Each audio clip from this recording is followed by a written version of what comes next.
Welcome, traders. We're having a wonderful weekend.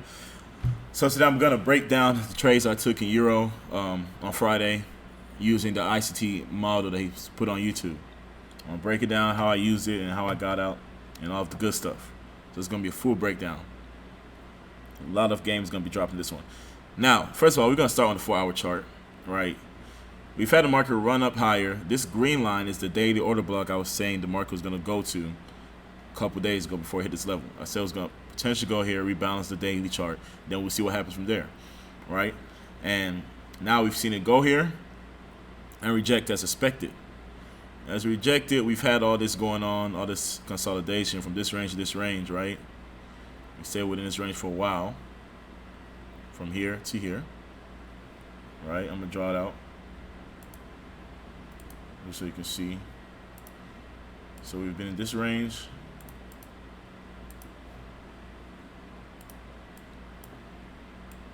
There we go. We've been in this range, right? Then we've had the market consolidate within this range, not giving us much direction. Then we had to push up higher, taking out this liquidity and dropping. Now we've left the range. Now our new range is from here to here.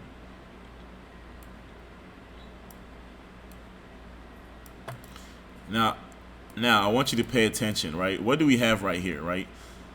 I want y'all to look at this chart and tell me what 4-hour fair value gaps you think was important to price on Friday's trading.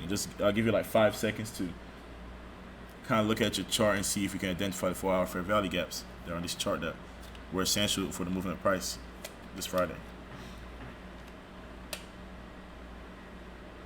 All right, I'm just gonna go ahead and show y'all since I know most of y'all aren't gonna pause the video. I never do. But look right here. There's a little gap in price between this candle's low, this candle's high. Right? This is the level I was looking at. Cause the 10th started in this range. This is Friday, the 10th. This candle starts Friday. So we stay within this gap between here and here. See that? Now, also this level was important too. A little pocket of price, and also here.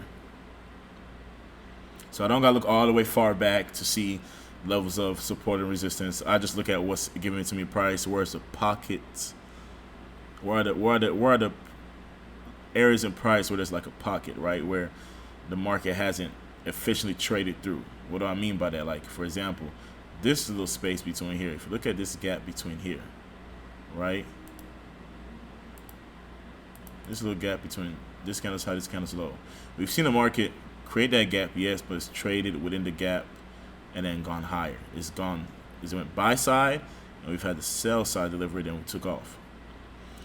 Compared to here, right? There's a gap in here. All we had is buy side. There wasn't any selling going on. So this level right here is also a level of importance. So I didn't draw it out, but this level was important. And also here, which is the last two down close candles, which are order blocks before the takeoff. Why is this level important? Because I want you to pay attention. It's important because price needs to rebalance. It doesn't always have to right away, but typically the market rebalances. So we've had all this selling going on, 1, 2. Then we have buying going on. These up candles, 1, buying, buying, buying.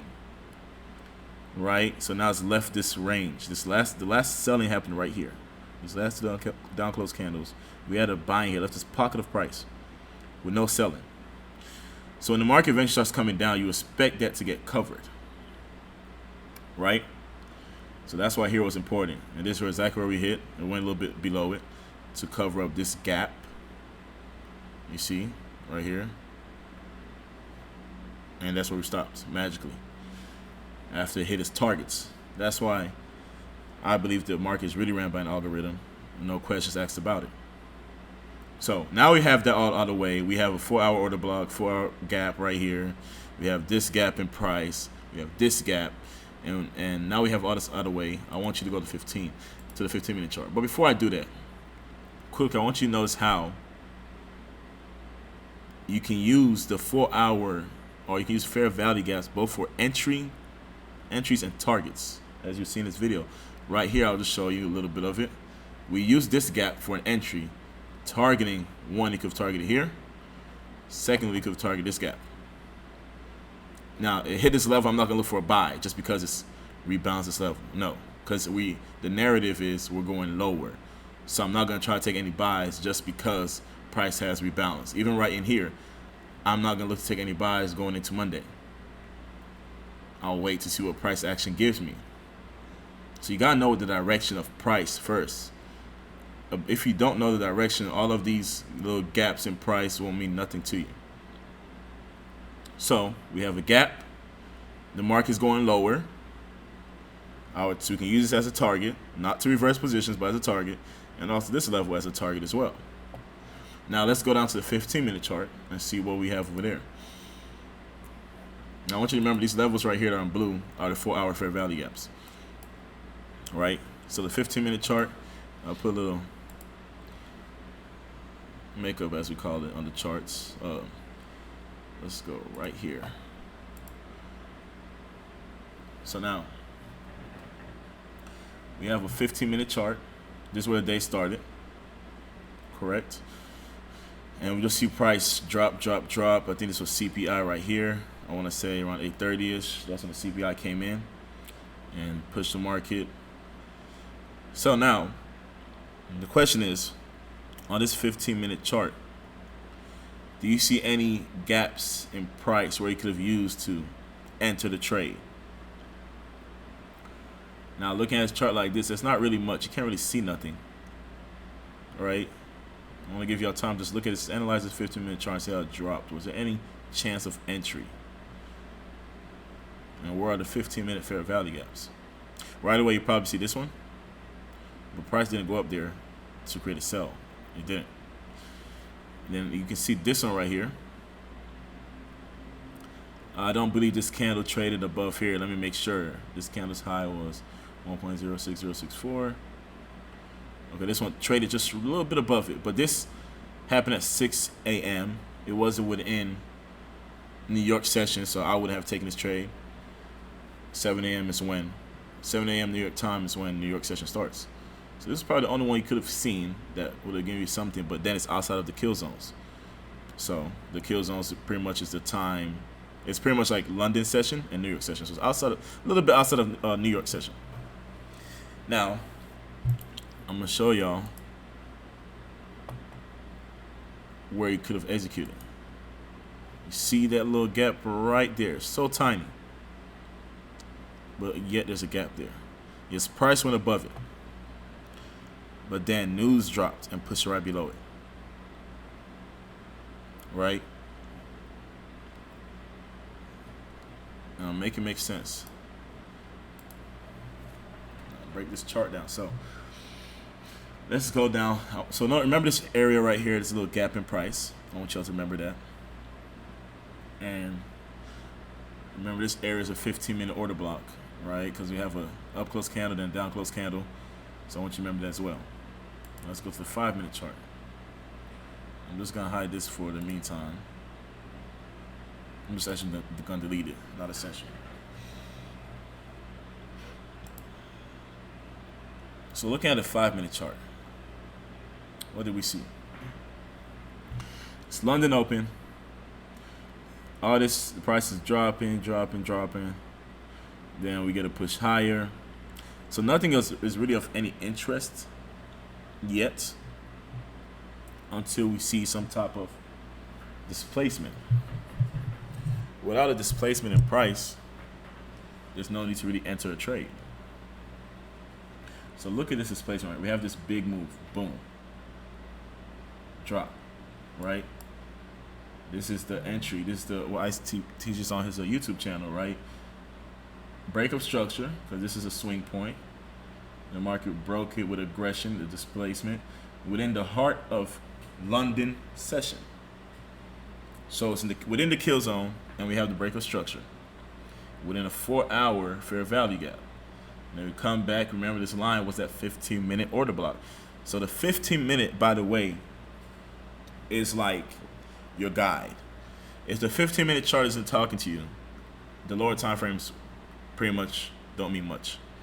But since we have the 15-minute as well, showing that this was a 15-minute order block. Now look on the 5-minute, we can see a break of structure and a gap. This could be your entry, and you hold the trade until 5 a.m. or you can hold it all. If you feel like it's gonna be a big range day, you can really enter here and hold it all the way to here. Now I got on this trade, but honestly speaking, I didn't hold it all the way to here. I held it at till 5 a.m. ish, because that's when London session goes on break. So I held it around this level and got out, because I knew we had news coming in. I had a feeling it was going to drop the price, but it could have easily spiked up high or do something crazy and then drop lower. So, and also I needed to sleep. So anyways, long story short, right here, let me focus on what's happening. Right here could have been your entry. We have the break of structure, a little gap in price. When the market goes back in this level, right, you enter the trade. Now, honestly speaking, I don't like seeing these double tops in price. So when I dig in this trade, I use less leverage because I hate seeing this double tops. I would at least expect the market to run it out. So it's a little, I don't like this type of trades, put it that way, whenever there's a double top. But they still deliver. So drop in price, displacement within London session, boom, drop right here. It looks like a little bit of movement, but if you really pay attention, if you enter right here, stop loss above here, it's about 9-10 pips. It's enough for 1 to 2, right? Well, I'm trying to get this, so 24 pips. If you exit right there, this is what time? 4 a.m. This whole level is 5 a.m. This whole little consolidation. So if you exit right there, that's still 1 to 2. You get out your trade, knowing that New York session is there's gonna be a news event, and when that news event strikes, we're probably gonna have some displacement, and that way I'm able to execute another trade. Because it happens over and over again, right? This is not no trend lines or support and resistance where you don't know when it's gonna happen. Like, that's why I like this strategy, understanding the algorithm or trading with the algorithm mindset. Is like the market is gonna repeat itself over and over and over again.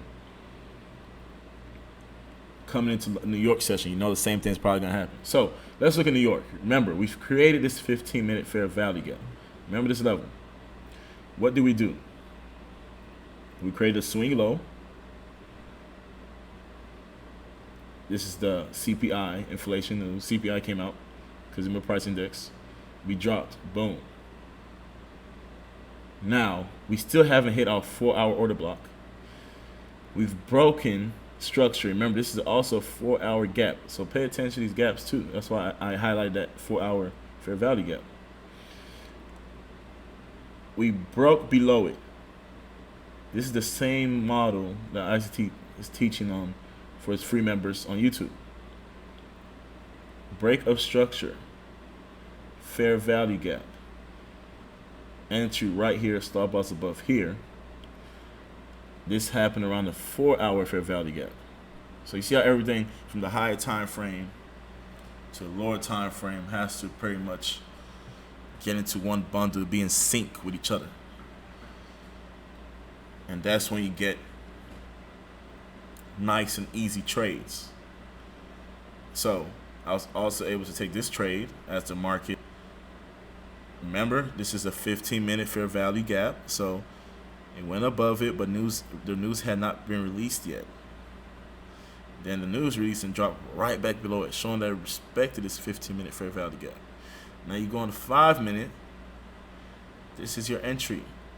You can enter at the top of this 4-hour fair value gap. Stop loss above here. Your target would be here. This level is the 4-hour, the rebalancing of the 4-hour chart. Right here. Sorry, this level is the 4-hour order blocks. The 4-hour order blocks is right here. So you could have entered right here, right?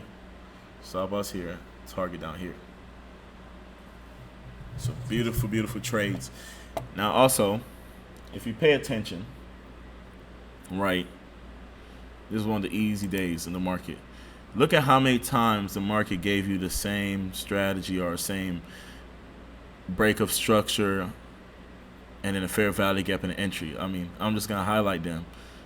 You have one right here.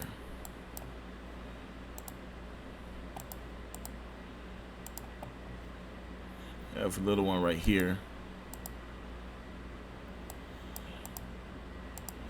This is how I highlight my charts. You have one right here. And this is outside the kill zone, so I wouldn't have paid that much attention to this. But nonetheless, you have one right here.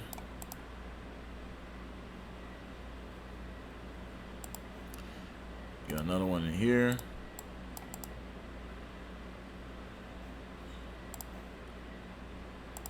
Another one in here. And lastly,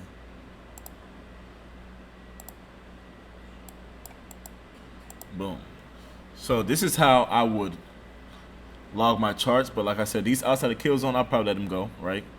Like this one, I'll probably delete it. Just have it off my chart because I'm not going to trade with that area. But here and here. So this is how you want to like screenshot these. Go and back test. Go look at price action. Break it down on your 5-minute chart, 15-minute chart, and see how many times you see these patterns repeat itself. That's the only way you gain confidence in it. If you don't back test or see this over and over and over and over again, no matter what I say, no matter what ICT says, no matter what any of your mentors say, if you don't apply their strategies long enough or see it so many times, it'll be hard for you to put your confidence in and trust into the trade or into the strategy. And remember, the first that matters is also time. So we don't do nothing unless we're within these kill zones, these time windows where we know it's actively being traded. This is where the most volume is happening, within London and New York session. And then you want to be careful. I try my best not to enter trades until news is released. Don't play that gambling game of CPI is coming out, I'm gonna put a buy stop above, stop loss sell stop below. Any way it goes, then I'm gonna trail my stop loss that way. No, I used to do that before. I'll put a buy stop, sell stop. I don't have any clue of where it's going. But what gives you the clue, right? The higher time frame first. It could be a 4-hour, it could be a daily chart, right? Higher time frame.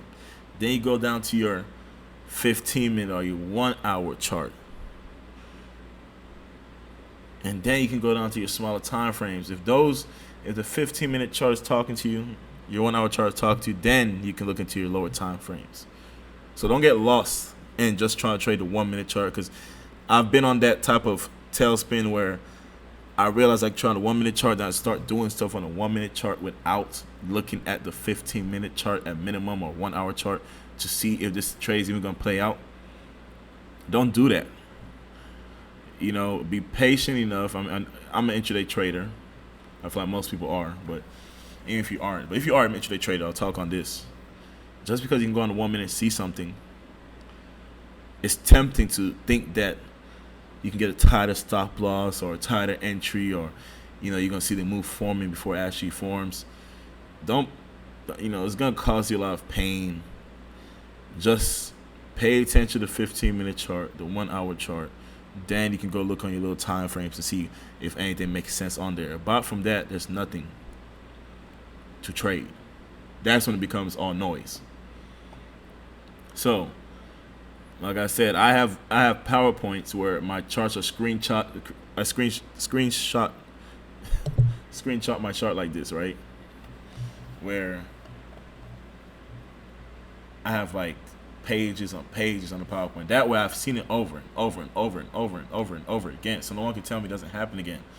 But if I'm just telling you this and you're not looking on your charts to go see this, it's just gonna go right over your head. So go back in your charts, mark them up like this. You have the London session, New York session, wait for the displacements in price. And when you see them, see how you can enter, have a stop loss above maybe here, or a 20 pip, 10 pip stop loss, whatever makes you more comfortable. And see, you could literally, a whole model is you taking a trade in London and waiting for it to be New York session, 7 a.m., then get out. So you could have got in here, got around 7 around here. Then New York, you get in around whenever the strategy presents itself, you get around 11. That's it. 10 o'clock to 11. And you keep it pushing. So time matters, right? if time's not incorporated into your trading, that's the number one thing. Time matters. So don't let that go over your head, because that went over my head. Like, I just really got that into my system of how much time really matters. I'm pretty sure if you ever come back to this video, you realize, or if you remember what I'm saying, when it hits you that time really matters first. Because sometimes you think price matters first, but time matters first. So pay attention to your charts, screenshot this, and I hope I was able to get my point across. But it was a nice trading day, easy money. You know, and I'm gonna show you the little trade executions.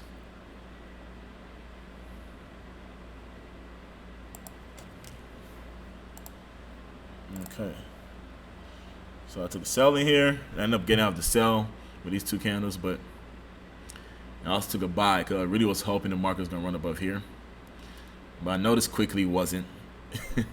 And you can see I reversed my position, sold, got out right here. And then we had a New York session. We had this break of structure, easily entered right here. So then this buy is only here because I reduced how much I was selling. I just wanted to reduce it. I didn't want to put too much risk on the table. It was Friday. But sold, exit right here. So that was it. Sell right here, exit right here, sell right here, exit right here. This is exactly what I just, so I broke down how I did it and why I did it. And hope that was helpful. And if you can, like, subscribe, comment, man, anything you want me to talk about, or, I really appreciate it. But thank you for watching. You have a wonderful day, wonderful weekend. Talk to you probably Monday. And we out.